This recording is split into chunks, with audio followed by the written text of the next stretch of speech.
Ma'am, Banaras is a city that breathes art into every single ghat, into every single gully. So, how has it influenced your palette? Teachers who used to teach me different styles of Varanasi, but nothing influenced me so much as when I started with my. So, when we have Varanasi, I just could not stop with watercolors and oil paints. That was not me. The staircase tempted me to work on my shortcomings. He basically gets flowing with the paints, and when he gets flowing with the paints, he adds positivity to his life. This city of Banaras is like a painting on your canvas. What is that one corner you would never touch, and what is that one thing you would like to change? I would like to not touch the beauty of the Manikarnika Ghat because people are misusing it. I tell them frankly that if you want to put those ghats in the house, take care of them. If you really feel the essence, take those paintings.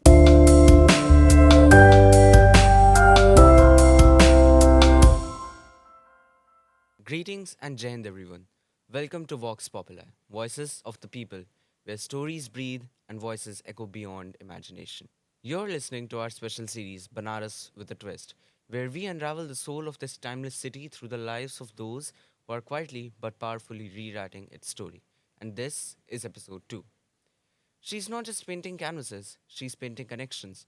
A gold medalist from Banaras Hindu University, a national scholar, an expert of fiddleite and camel, and an artist whose strokes speak the language of healing, transformation, and storytelling. She's also taking art residency programs and internships to groom the artists of the future. Her gallery is more than a space, it's a portal where Ganesh meets fluid art and Shiv dances through 3D textures. For over 2 decades, she has made Banaras her canvas, her muse, and her mission. Today, we bring you the voice behind the colors, the visionary, the artist, Mrs. Ruchika Mehrotra. Let's dive deep into her world, which is full of art and enthusiasm. Jain ma'am, welcome Jai to our Hind school. Beta. So I'm Ruchika. So nice to make me welcome at this show. It's an honor to be here. So ma'am, how are you feeling right now about this I'm feeling podcast? really blessed. Thank you, ma'am. So, ma'am, Banaras is a city that breathes art into every single ghat, into every single gully. So, how has it influenced your palette of art? Okay, that's a very beautiful question, I think. When I was a student, I was learning art. There were a lot of teachers who used to teach me different styles of Varanasi, but nothing influenced me so much as when I started with my outdoor campaign. And I wanted to be something, I wanted to project something different from my paintings, not the usual watercolors, which I used to see students sitting on the streets and like selling their paintings, and I could not coordinate with them. Like I said, I have to be a little different. So I chose Varanasi Ghats as my masterpieces, and I explored a little bit of art through my history programs because I was a keen student, a learner of art history. And I think that helped me a lot because I read the Vedas and I read about Varanasi. And I wanted to start with a new technique which connects you to the people. So when we have Varanasi, I just could not stop with watercolors and oil paints. That was not me. I wanted to do something different which connects the whole world to my paintings. And then was the time there was a change, and I said, yes, I have to do that. I have to add a meaning to my paintings. What I feel should be projected in my paintings. It should come out, and that would only come out if I highlight the elements of Varanasi, how the flags influence you, how the umbrellas, the beautiful umbrellas on Varanasi Ghats, they have a beautiful texture. You must have noticed it. Yes. It's really nice. I used to sit for hours on the ghats and just watch them, not paint them, but just feel them. And I could see that texture, the bamboo structure. Yes, ma'am. So that was binding my life. That was binding me. And why should it not bind other people also who come to Varanasi? They should know about that. Those umbrellas are protecting you as if they were talking to me, that they protect you from sorrow. The blessings of the gods, they come to us through those umbrellas. They Yes. protect us from sorrow. That may be my perception when I was painting. But like these elements really affected the flags, the umbrellas, the abundance which comes with Ganga. That was like not only abundance for me, but it was abundance for a whole lot of people who were coming to Varanasi to just visit Ganga. So let me portray, I thought, Varanasi Ganga in a 3D form. So all my paintings, Ishwan, are basically 3D works, Yes. and they have a very different texture, they have a different style, they speak to you. They're just not watercolors, they're just not oil paints, they're just not pastels. It's mixed media with a particular texture which I create, so that when it goes on the wall they start speaking to you, definitely. So I will add a little bit to it. The temples added the gist to it, and the staircase. The staircase tempted me to work on my shortcomings. Yes, ma'am. And they told me that once you climb the staircase, you climb your shortcomings. You make a pledge that I'll be better off. So I combined all those, and the paintings come out like that in a 3D form. That's what is the speciality. That's the answer to your question, that observing Varanasi has added these things to my paintings, and that's what you're looking for. Yes. Well, ma'am, you mentioned that you wish that the whole world resonates with your art, and Mhm. your art gallery has been a vibrant stop for the international and even local art enthusiasts. Mhm. So, how do you think that your art changes their perception of the traditional city of Banaras? Okay, so basically, when they come to the gallery, like if there is a traveler who is coming to Varanasi for the first time, so he basically doesn't know about the ghats. He's just roaming about on the ghats. Yes. So basically, he just thinks that it's a place of going here and there and coming back. He doesn't get connected. So the paintings basically help, when I tell them the meanings, they help him to connect to one of the other aspects of their life which has gone back. So that is, the paintings basically speak to him, and then finally he is able to connect himself to the paintings, and he feels as if he's in Varanasi not for the first time. It's like he knows Varanasi, because when he sees the symbols, he feels, he gets the explanation of the temples and the mandirs and everything. He gets close to Varanasi. Yes, ma'am. So then he starts living Varanasi. It's just not coming to Varanasi and going back. He starts living, actually feeling Varanasi. Yes, ma'am. Truly agreed, ma'am. Art influences every aspect of our lives, and we see that the future lies in the hands of the students. And as someone who has taught and trained many of the artists of today's generation for the previous 2 decades, how do you think that the students of today respond to the contemporary forms of art, such as mixed media or fluid art? Okay, that is a question which is basically, it's your personal choice actually how they deal with it. There are so many techniques now.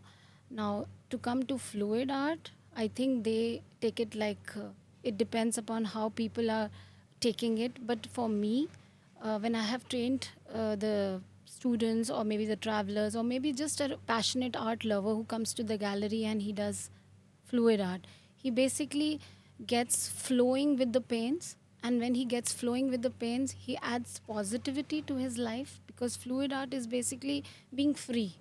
You add silicone oils, and you add a little bit of purifiers, and you mix media, do and you add textures. And like, for an example of fluid art is water waves. So he tries to flow in positivity through the colors and flow out the negative aura of his life. So that's what is an example of how we continue with the therapy sessions.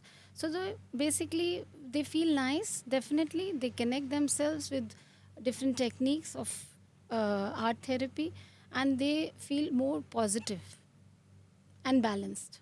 Yes, ma'am. That's what we do in our art therapy sessions also.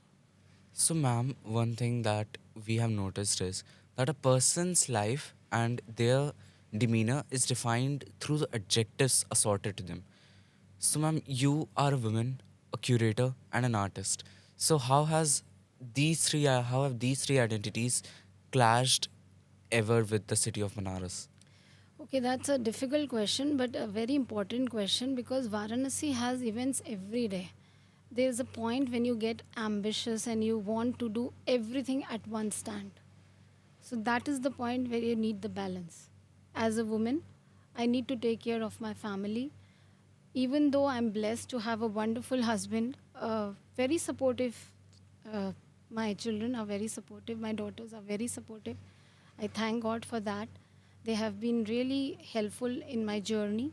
My parents, my mother, my father is not there now, but I'll remember him now because he was the one who really prompted me to make something different. And those were the postcards we started in Varanasi. And they were like selling like pancakes because they were just touching the hearts of people with messages on. But Varanasi, you have so many events and you have to balance. Like you have to go, you cannot be doing everything. There's so many events.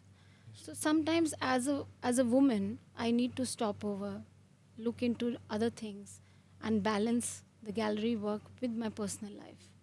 That has sometimes made me, it's like a hindrance, like for progress, but I take it positively. I take it like in a different style. It should be a balance between work and professional life.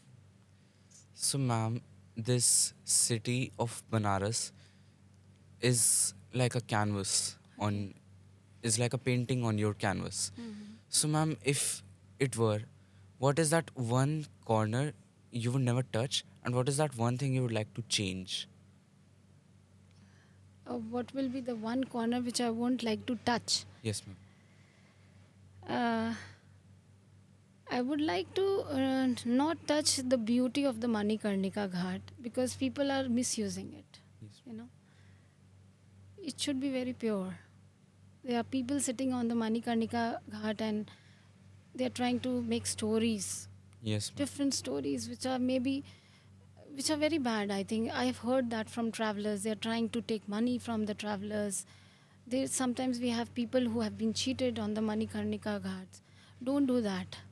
The city is blessed. It's known for salvation. Don't misuse that. I would like to change that. True. And I would like that people should not be misusing the burning hearts. They should have that pious effect, and that is truly shown into my paintings also. I tell them frankly that if you want to put those ghats in the house, take care of them. They are blessed places.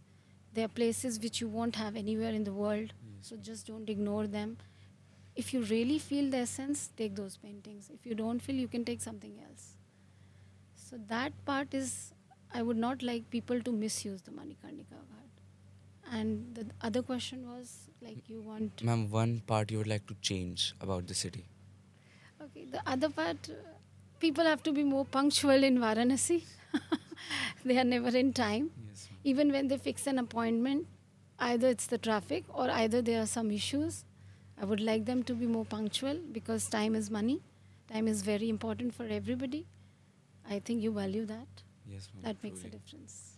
Well, ma'am, you are an artist who has resonated with every single form of art, be it the contemporary art or the colonial art or even the art of the past. So, which form of art do you think has resonated the most with you as a person?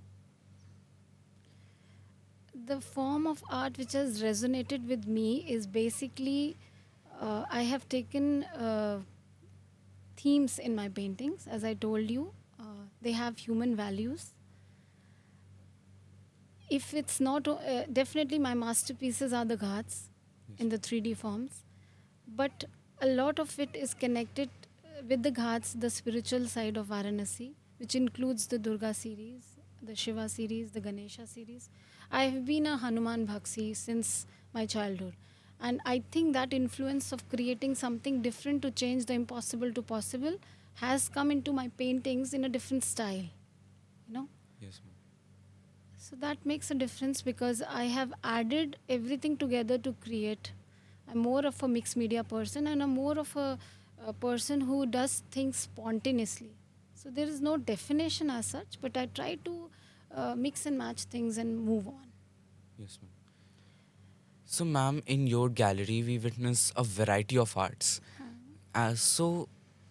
If a person entered your gallery for the very first time, Okay. what is that one piece of art you wished that they would see? Definitely, I like to promote my Varanasi Ghats. But yes, because I told you, I am a very strong believer of Hanuman. So people indirectly are affected with the Sankat Mochan portrayal, which is a realistic portrayal, which you don't get in any other gallery. It's the Swambhu form of Hanuman, which I think can just make miracles come to your life. So people love that. And I would definitely, I tell everybody to visit the temple also and see how I've exhibited that painting and take that wishes back in the form of miraculous powers of Hanuman. That's my favorite. But definitely we have paintings like waterfalls and flowers and birds, gone paintings, Madhubani paintings, kalamkaris, all Indian forms we have. Name the Indian form and we have that. Yes. So that makes them do workshops with us, paint that, make a series of enlightened Varanasi wall with the folk arts as well as the gods. Yes, ma'am. We thank you, ma'am, for being with us today. Same here. Thank you, ma'am. As the Ganga continues to flow, timeless and tireless, so does the art of Banaras. Today, through ma'am's eyes, we have seen a city that isn't just ancient, but alive. Thank you for joining us in this very special episode of Vox Populi, Voices of the People, where we covered the city of Banaras with a twist. Thank you for joining us. Jai Hind, signing off.